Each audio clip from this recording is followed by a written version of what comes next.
Hello students, welcome to accountastic. बेटा last जो अपन ने टॉपिक करा था वो अपन ने फाइनेंशियल स्टेटमेंट करा था।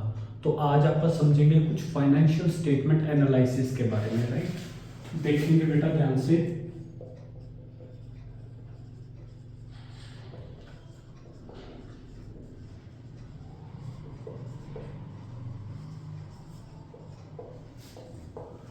Now, what is financial statement? Financial statement gives the all information regarding assets, liabilities, expenses, profit and revenue, right?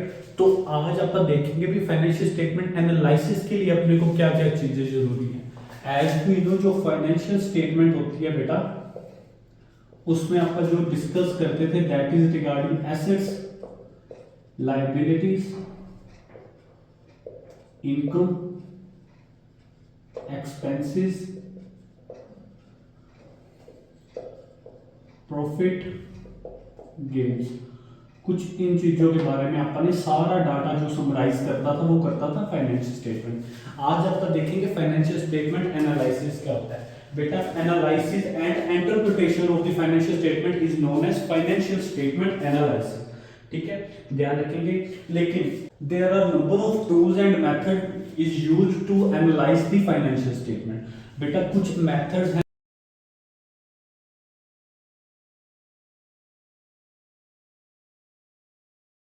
कुछ मेथड है जो फाइनेंशियल स्टेटमेंट को एनालिसिस करने के लिए यूज किए जाते हैं। ठीक है, जिसमें से I think near about 6 methods है जो अपन ने देखने। जो सबसे फर्स्ट आता है that is comparative financial statement. और फाइनेंशियल स्टेटमेंट का क्या मतलब है बेटा, एक तो आपका income statement and second one is balance sheet.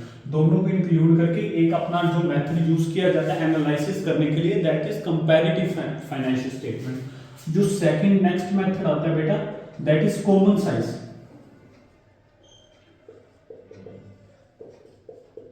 ये अपना सेकंड मेथड यूज होता है बेटा कॉमन साइज फाइनेंशियल स्टेटमेंट। ठीक है, जो थर्ड वन आता है that is funds flow statement. ये कुछ 6 मेथड्स हैं जो टूल मेथड या टूल भी मैं बेटा इसको बोल सकता हूँ। ये कुछ मेथड्स और टूल्स हैं जो फाइनेंशियल स्टेटमेंट को एनालिसिस करने के लिए यूज होते हैं। First one is comparative, second one is common size, next fund flow, trend analysis, ratio analysis and cash flow statement. सभी का अपन थोड़ा थोड़ा डिटेल में डिस्कस करेंगे, लेकिन जो अपन मेन फोकस रखते हैं वो रखेंगे इन +2 के लेवल पे अपन इन 3 चीजों को फोकस रखना है। और तो मैं आपको इनका भी मीनिंग बताऊंगा, लेकिन अपन ने मेनली एक तो ये अपना चैप्टर आएगा, ये चैप्टर करना है, ये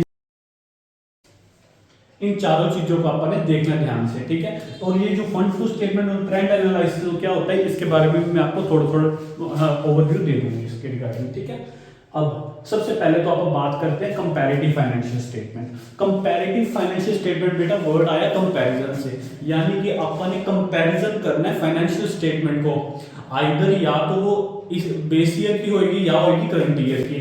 बेस ईयर को मैं प्रीवियस ईयर भी बोल सकता हूँ, राइट। यानी कि 2 सालों का किसी एक कंपनी का अपन ने कंपैरेटिव कंपेयर करना है भी इस टाइम और पुराने टाइम और इस टाइम में क्या फर्क है। जो कंपनी का बेटा डाटा होता है 2 सालों के कंपैरिजन को अपन क्या बोल देते हैं, कंपैरेटिव फाइनेंशियल स्टेटमेंट। और कॉमन साइज फाइनेंशियल स्टेटमेंट बेटा क्या होता है, कॉमन साइज फाइनेंशियल स्टेटमेंट का मतलब होता है कि जो टोटल अपन ने कमाया है, यानी कि जो अपन ना टोटल ओवरव्यू है उस पर्टिकुलर हेडिंग का अपन ने कितना पॉइंट ऑफ व्यू आ रहा है, कितना परसेंटेजेस चेंज आ रहा है। बेटा जो कॉमन साइज है वो वर्टिकल परसेंटेजेस अपन निकालेंगे, राइट।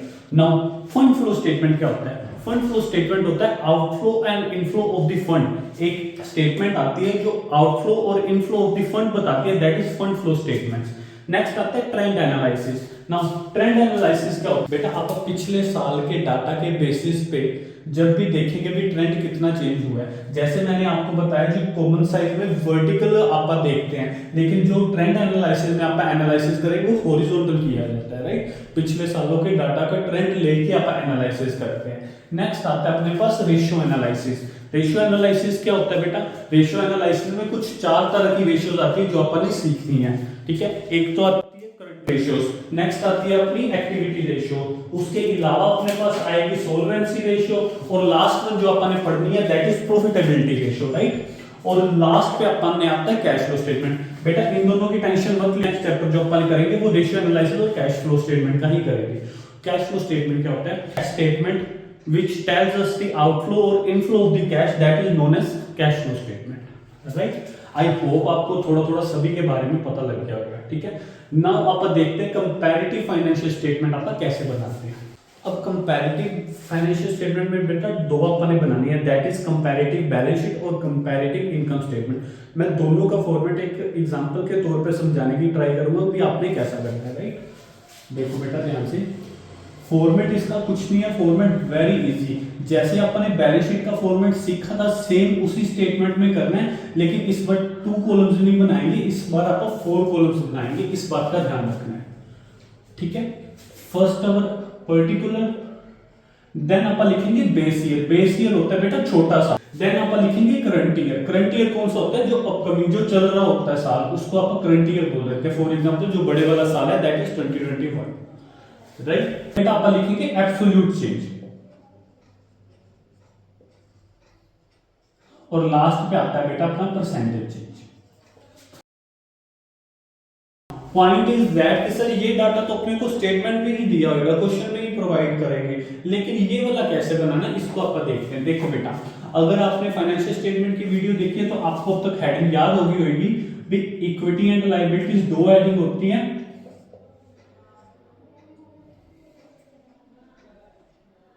एंड सेकंड वन इधर आता है अपना एसेट्स। इसमें जनरली हेडिंग होती है, एक तो शेयर होल्डर फंड होता है बेटा, उसमें मैं ले रहा हूं सपोज शेयर कैपिटल, ठीक है। इसके अलावा मैं सेकंड हेडिंग नहीं ले रहा हूं, लेकिन थर्ड हेडिंग अपनी आती है नॉन करंट लायबिलिटी से, देन आती है करंट लायबिलिटी। यहां पे मैं ले रहा हूं लॉन्ग टर्म बोरिंग, और यहां पे ले रहा हूं मैं ट्रेड पेबल्स। ये कुछ आइडिया लिया मैंने, कुछ इस हिसाब से आपका कंपैरेटिव फाइनेंस बैलेंस शीट देंगे। डोंट वरी, स्टेटमेंट में दिया होगा, आपने जस्ट उसको उस वे में लिखना है, ठीक है। एग्जांपल के तौर पे ले आओ बेटा, ये 1 लाख है, ये 20,000 है, ये 50,000 है। टोटल बेटा इनका हो गया 1,70,000। सेम इधर ये 80,000 है, ये 50,000 है, ये 40,000 है, 1,70,000। Is that clear? नाउ 2021 का डाटा कोई भी ये स्टेटमेंट में दिया होगा, आपने घबराना नहीं है।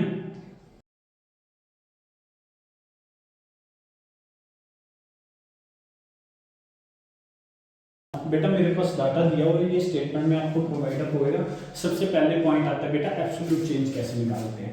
एब्सोल्यूट चेंज निकालेंगे आप करंट ईयर में से प्रीवियस ईयर यानी बेस ईयर माइनस करके, जो बड़ा साल है उसमें से छोटे वाला साल माइनस करेंगे तो अपने पास डाटा आ जाएगा। फॉर एग्जांपल 150, बड़ा साल कौन सा 2021 वाला, 150 में से 1 लाख माइनस करेंगे तो अपने पास 50,000 आ जाएगा। अब 10,000 में से 20,000 माइनस करेंगे तो बेटा ये तो नेगेटिव में जा रहा है, तो कोई बात नहीं बेटा, इसको अपन ब्रैकेट में लिख देंगे 10,000। Is that clear? 70 में से 50 गए 20,000, ठीक है। 230 में से 70 गए 60,000, ठीक है। 120 में से 80 गए 40,000, 40 में से 50 ये भी नेगेटिव में आ गए तो इसको भी नेगेटिव में लिख देंगे माइनस का 10,000। 70 में से 40 गए 30,000, 260,000। बेटा ये टोटल कंपल्सरी नहीं है, आपने लगाना हो तो लगा देना, नहीं तो कोई बात नहीं। याद रखना आपका कंपैरिजन इस वे से कर रहे हैं, ना कि इस वे से, ठीक है। मैंने इसको नहीं ऐड करके, ऑन तो सेम आएगा क्योंकि टोटल को कंपैरिजन, लेकिन मैंने कंपैरेटिव बना रहा हूं तो इस चेंजेस में फर्क करा मैंने, राइट। अब पॉइंट आता है कि सर परसेंटेज चेंजेस कैसे करते हैं। परसेंटेज चेंज करेंगे बेटा, जो अपना एब्सोल्यूट चेंज का आंसर आया डिवाइडेड करेंगे आप बेस ईयर, मल्टीप्लाई कर देंगे 100 तो अपने पास परसेंटेज निकल के आ जाएगी। एब्सोल्यूट चेंज आपको पता है कितना है बेटा, इधर मैं करके बता रहा हूं आपको 50,000। बेस ईयर कौन सा था, बेस ईयर छोटे वाला लेना है, छोटे वाला कौन सा था 1 लाख का डाटा, इनटू क्या कर दूंगा मैं 100, मेरे पास बेटा 50% था। कोई दिक्कत? ओके। देन सेम सर ये तो माइनस है, इसको कैसे करेंगे बेटा, सेम अपन ने वैसे ही करेंगे। 10,000 छोटे वाला साल कौन सा था, 20,000 इंटू 100। तो ये आप क्या कर देंगे बेटा, इसको माइनस में लिख देंगे आप। Is that clear? ठीक है। देन उसके बाद कैसे करेंगे बेटा, उसके बाद अपने को दिया हुआ है 20,000 डिवाइडेड बाय छोटा साल कौन सा है, 50,000 इंटू 100। तो ये आई गेस 40% आ जाएगा, फिर भी आप करके देखिएगा। ये 35.29% समथिंग आ जाएगा।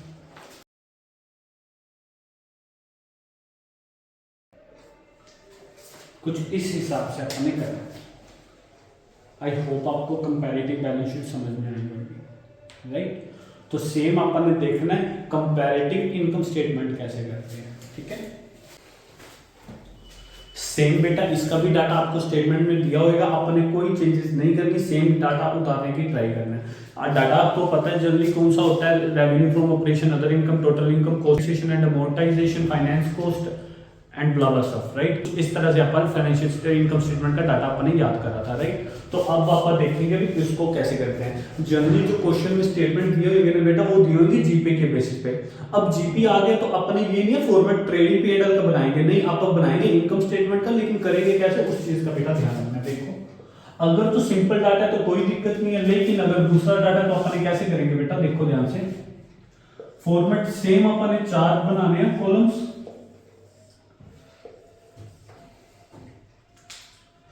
मैं ऊपर लिख रहा हूं बेटा comparative income statement, absolute change. Comparative income statement में और कंपैरेटिव बैलेंस शीट में ऑलवेज आपका एब्सोल्यूट चेंज लिखेंगे। कैसे निकलेगा बेटा, करंट ईयर में से प्रीवियस ईयर माइनस करना है। प्रीवियस ईयर छोटे साल होता है, करंट ईयर जो बड़े वाला साल होता है। देन लिखेंगे परसेंटेज चेंज। अभी बताया था आपको परसेंटेज चेंज कैसे आती है बेटा, एब्सोल्यूट चेंज डिवाइडेड बाय अपन छोटा साल यानी कि प्रीवियस ईयर कर देंगे, मल्टीप्लाई 100 कर देंगे, राइट। नॉर्मली अगर अपने को दिया होगा तो चुप करके अपन लिखेंगे रेवेन्यू फ्रॉम ऑपरेशन। जैसा अपने इनकम स्टेटमेंट का फॉर्मेट समझा वैसा ही करेंगे, लेकिन अगर कुछ भी चेंजेस होती है जीपी के रिगार्डिंग तो अपन कैसे करेंगे बेटा, रेवेन्यू फ्रॉम ऑपरेशन में से अपन सीओजीएस माइनस कर देंगे, यानी कॉस्ट ऑफ मटेरियल कंज्यूम। और ये जो बैलेंस आएगा बेटा वो मेरे पास आएगा ग्रॉस प्रॉफिट का। अब कोई अगर याद हो तो आप पी&एल अकाउंट बनाते थे, ट्रेडिंग अकाउंट में से जीपी निकाल के बैलेंसिंग फिगर में वो पी&एल में आपका ट्रांसफर कर देते थे। अब पी&एल में जीपी में से सारे खर्चे माइनस करते थे, तो सेम जीपी में से सारे खर्चे माइनस करेंगे जो भी होगा। फोर्स से डेप्रिसिएशन का भी खर्चा है, कुछ फाइनेंस का है, कुछ अदर का है, तो वो सारे आपका खर्चे जीपी में से माइनस कर देंगे, ठीक है। तो ये अपने पास जो बच के आएगा that is profit before tax, और लेस आप टैक्स कर देंगे, और लास्ट अपने पास आ जाएगा प्रॉफिट आफ्टर टैक्स। कुछ इस हिसाब से अपने फॉर्मेट करना है, ठीक है। अब ध्यान क्या रखना है बेटा, अगर तो नॉर्मल क्वेश्चन आए तो फिर आप क्या करेंगे, रेवेन्यू फ्रॉम ऑपरेशन। अगर कोई अदर इनकम है, other income, total income, total income में से सारे खर्चे इकट्ठे लिखते हैं, total expenses, then profit before tax A minus B. याद है फॉर्मेट में अपन यही चीज सीखी थी, तो ऐसा ही करेंगे अपन, ठीक है। डाटा घबराने की जरूरत नहीं, डाटा ऑलरेडी बुक में दिया होगा, ठीक है। अगर जीपी दिया हुआ है तो रेवेन्यू में भी लगेगा, ये चीजें याद रखनी है आपको, पता लग जाएगा, ठीक है। नाउ एग्जांपल के तौर पे ले रहा हूं बेटा,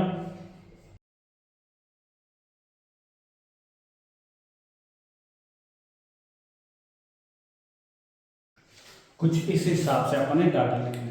अब कई बच्चों को बेटा डाउट आता है कि सर ये माइनस वाले अपन ने ब्रैकेट में लिखने हैं। हाँ लिख भी सकते हो, अगर यहाँ पे माइनस लिखता है तो भी कोई दिक्कत नहीं है। अगर आपने लिखना है तो लिख भी सकते हैं, कोई दिक्कत वाली बात नहीं है। लेकिन याद रखना माइनस माइनस का कंपैरिजन कर रहे हैं तो यहाँ पे माइनस नहीं लिखना, इस बात का फिर ध्यान रखिएगा। या तो यहाँ पे आप माइनस का साइन लगा देंगे जैसे मैंने ये लेस टैक्स लिखा है, ठीक है। नहीं तो अगर आपने लगाना है तो कोई दिक्कत नहीं, आप ऐसे भी निकाल सकते हो, ये भी चीज सही मान लीजिए। लेकिन फिर एब्सोल्यूट चेंज में आपने ध्यान रखना है माइनस को नहीं फिक्स छेड़ना, ठीक है। माइनस को इग्नोर करके चलेंगे, ठीक है। अब एब्सोल्यूट चेंज कैसे निकालते हैं, बड़े साल में से छोटा साल माइनस करना है। 2 लाख में से 1 लाख गया बेटा 1 लाख, 20,000 में से 50,000 गया तो माइनस में आ ही रहा है, तो अपन लिखेंगे माइनस 30,000, ठीक है। 180 में से 50 गए तो 130 आ गया, में से 5,000, अब ये माइनस माइनस इग्नोर करके चलने हैं बेटा, 15,000 आ गया, 40 में से 10 गए 30,000 आ गया, 10,000 में से 5,000 गए, 5,000 आ गया। 110 में से 30,000 गए तो अपने पास 80,000 आ गया। इसका कुछ भी नहीं आया और इसका कितना आ गया बेटा 80,000। देखो ये 10,000 डाला ना, कोई चेंज नहीं तो मैंने हाइफन लगा दिया। Is that clear? आपको एब्सोल्यूट चेंज पता लगा भी अगर माइनस का साइन है तो फिर अगर या तो ब्रैकेट लगाओ मत, यहाँ पे दिखा दो भाई मैंने जैसे एरो लगाया तो आप यहाँ पे माइनस लिख के बता दो। अगर ब्रैकेट लिखनी है तो कोई दिक्कत नहीं है, लेकिन फिर एब्सोल्यूट चेंज में आपको ध्यान रखना पड़ेगा भी वहां पे ब्रैकेट, हाँ यहाँ पे ब्रैकेट क्यों लगी तो वैसे भी 20 में से 50 माइनस करूँ तो 30,000 माइनस कर जा रहा है, इसलिए ब्रैकेट लिखी, अदरवाइज मैंने कहीं पे भी नहीं शो करा। Is that clear? इसके बाद आपको परसेंटेज चेंज निकालना आता है। Absolute change divided by previous year multiply 100। Absolute change कितना है 1 लाख, प्रीवियस ईयर में कितना डाटा 1 लाख इनटू क्या कर दूंगा 100, तो ऐसे 100% हो गया। देन 30,000 डिवाइडेड बाय 50,000 इनटू 100 कर दूंगा 130। अब याद रखना जो आंसर में माइनस आया एब्सोल्यूट चेंज के तो परसेंटेज भी माइनस में ही निकलेगी। बाकी सारा आपको पता ही आपने कैसे करना, ठीक है। कुछ ये आपकी परसेंटेज आ जाएगी बेटा, ठीक है। अब यहाँ पे घबराना नहीं, 100 से ज़्यादा हो रही है नेचुरली, अगर 100% से ज़्यादा इंक्रीज हो रहा है तो नेचुरली आपका 100% से ज़्यादा है। आई होप आपको comparative balance sheet and comparative income statement कैसे निकालनी है ये चीज़ समझ में आई होगी, ठीक है। नाउ आप देखते हैं कॉमन साइज कैसे निकालते हैं, ठीक। नाउ बेटा फॉर्मेट मैंने वही उठा दिया, लेकिन अब अपने ध्यान रखना कॉमन साइज बैलेंस शीट और कॉमन साइज इनकम स्टेटमेंट में क्या फर्क होता है। आपको अभी मैंने बता के जब मैं डेफिनेशन करा रहा था तो बेटा आपको बताया था मैंने, जो कॉमन साइज होती है ना बेटा वो वर्टिकली कंपैरिजन की जाती है। वर्टिकल का क्या मतलब है भाई, टोटल में से आप उसकी परसेंटेज कितनी है ये चीज जस्ट चेक करनी है। यानी कि इसमें 2 सालों के डाटा कंपेयर नहीं किए जा रहे, इसमें 1 साल के डाटा को एक ही साल से कंपैरिजन किया जा रहा है। देखेंगे बेटा कैसे करते हैं, इसमें कोई प्रीवियस ईयर बेस ईयर नहीं होता, कई बार बेटा कॉमन साइज कंपनीज का भी होता है, ठीक है, ध्यान रखना है। वहां पे तो सेम कंपनी का डाटा कंपैरिजन किया जा रहा है, यहाँ पे डिफरेंट डिफरेंट कंपनी भी है। फॉर एग्जांपल यहाँ पे मैं एक्स लिमिटेड ले सकता हूँ, यहाँ पे वाई लिमिटेड ले सकता हूँ, ठीक है। अब मैंने साथ साथ इसलिए नहीं रखे ताकि आपको कोई कंफ्यूजन ना रह जाए, क्योंकि कॉमन साइज कर रहे हैं। देखो बेटा फोर्थ से यहाँ पे 1 लाख है, 50,000 है एंड अगेन 50,000 है, यानी ये मेरा टोटल कितना बन गया बेटा, ये मेरा टोटल बन गया 2 लाख। 1 लाख के फिक्स्ड एसेट्स हैं, ठीक है,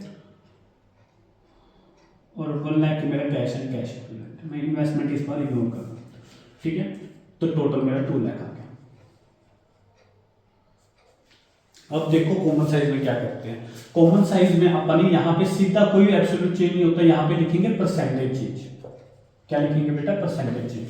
अब वाई लिमिटेड का भी डाटा आपको बुक में दिया होगा ऑलरेडी, जैसे सपोज 2 लाख है, 50,000 है, 50,000 है।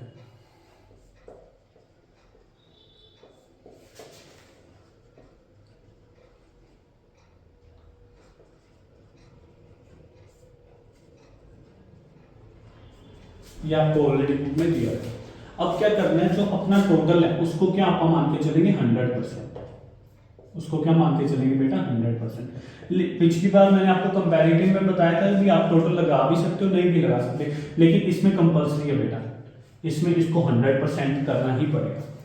अब परसेंटेज चेंज कैसे निकालेंगे बेटा, जस्ट मैंने ये मान के चल रहा हूँ जो एसेट्स और लायबिलिटीज का टोटल ऑब्वियस सी बात है सेम होता है, तो उनको मैं 100 मान के चल रहा हूँ, ठीक है। तो 100 मैंने किसको माना, 2 लाख को, यानी कि इसकी परसेंटेज अपन ने 2 लाख से कंपेयर करके बतानी है। कैसे निकलेगी बेटा, जैसे इसका कितना है 1 लाख है, डिवाइडेड टोटल 100 किसको माना था, टोटल को, टोटल कितना है 2 लाख, इनटू क्या कर दूंगा 100, तो ये मेरी परसेंटेज चेंज आ जाएगी। सेम कैसे 50,000 डिवाइडेड बाय टोटल किसको माना है 2 लाख को, 2 लाख इनटू 100, यहाँ पे भी 50,000 divided by 2 lakh into 100। Assets और लायबिलिटी का सेम होता है, यानी कि 1 lakh divided by 2 lakh into 100। Same यहाँ पे भी 1 lakh divided by 2 lakh into 100। और तो ये करके नहीं बताना, लेकिन जस्ट आपको कैसे कैलकुलेटर पे करना है, तो ये चीज आपको याद रखनी है। Is that clear? अभी आपको पता लग रहा है कि ये 50% बन गया, ये 25% बन गया, और ये कितना बन गया 25। ये 50% बन गया और ये कितना बन गया 50%। Is that clear? Same point is that अगर यहाँ पे पॉइंट्स आते हैं ना तो बेटा तो ये ध्यान रखना टोटल ऑलवेज अपना 100 होना चाहिए, ठीक है। 66.67 बन रहा है, ठीक है। अब ये भी 16.67 67% बनता है, 16.67% बनता है। कैसे निकाला बेटा? 2 lakh divided by 3 lakh into 100, 50,000 divided by 3 lakh into 100, 50,000 divided by 3 lakh into 100, total को अपन 100% मान के चलना है।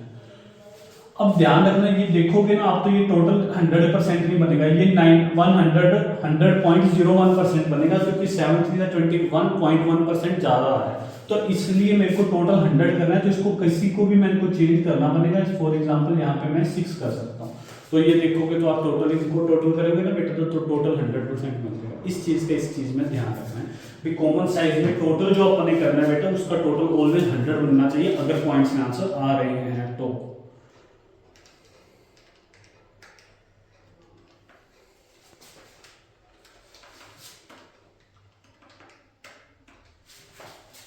अगर 1,80,000 डिवाइड बाय 3 लाख करेंगे तो बेटा ये 60% हो जाएगा।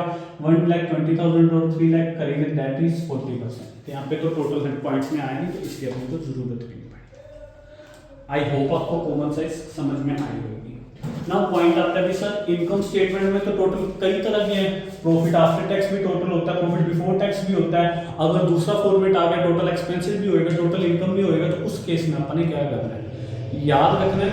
मैंने यहाँ पे बोला कि टोटल को 100 मान के चलना है, यानी सारी परसेंटेजेस उस 100 के बिहाफ पे करनी है।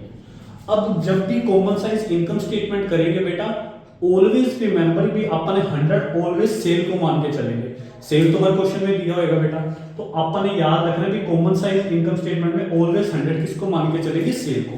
सेम जरूरी नहीं है कि दो कंपनीज का ही डाटा होगा, प्रीवियस ईयर और करंट ईयर के बेसिस पे भी कंपैरिजन बोल सकता है, लेकिन कॉमन साइज कर रहा हूं यानी कि एक ही साल को कंपेयर कर रहा है, तो इसलिए मेरे को एब्सोल्यूट परसेंट चेंज निकालने की जरूरत ही नहीं है, सीधी मैं क्या लिखूंगा बेटा, परसेंटेज चेंज।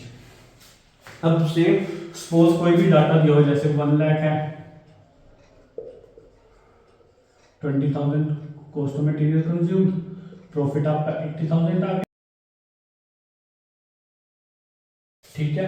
तो अपन ने परसेंटेज ऑलवेज किसको मान के चलेंगे, सेल को बेटा। रेवेन्यू फ्रॉम ऑपरेशन को क्या मान के चलूंगा मैं, 100%। Is that clear? अब सारी परसेंटेजेस इसके बेसिस पे निकालनी है। 4 से 20,000 divided by 1 lakh into 100, 80,000 divided by 1 lakh into 100, 10,000 divided by 1 lakh into 100, 10,000 divided by 1 lakh into 100, 10,000 divided by 1 lakh into 100, 50,000 divided by 10 पर 1 lakh into 100, 10,000 divided by 1 lakh into 100, 40,000 divided by 1 lakh into 100, यानी कि सारी परसेंटेजेस किसके बेस पे निकालनी है मेरे को, सेल के बेस पे, ठीक है।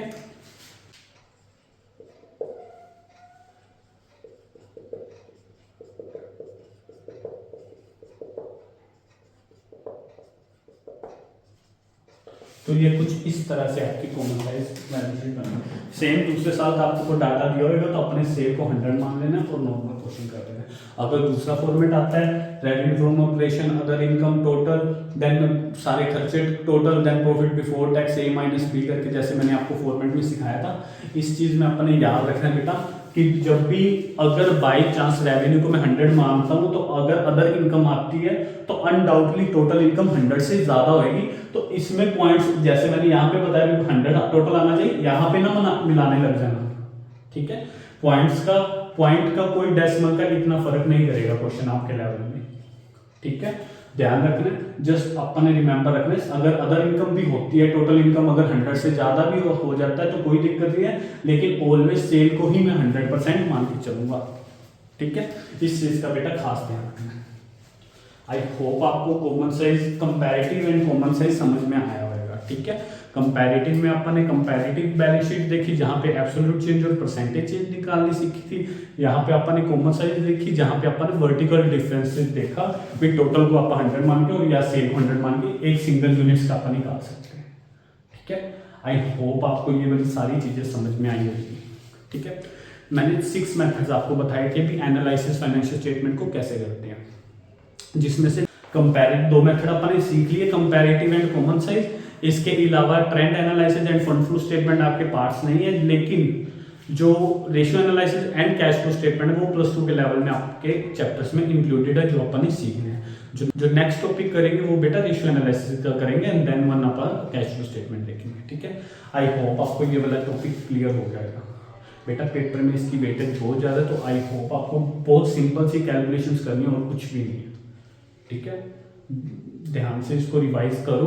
अगर कोई डाउट आता है तो आप कमेंट सेक्शन में पूछो। तो that's enough for today. Thank you so much.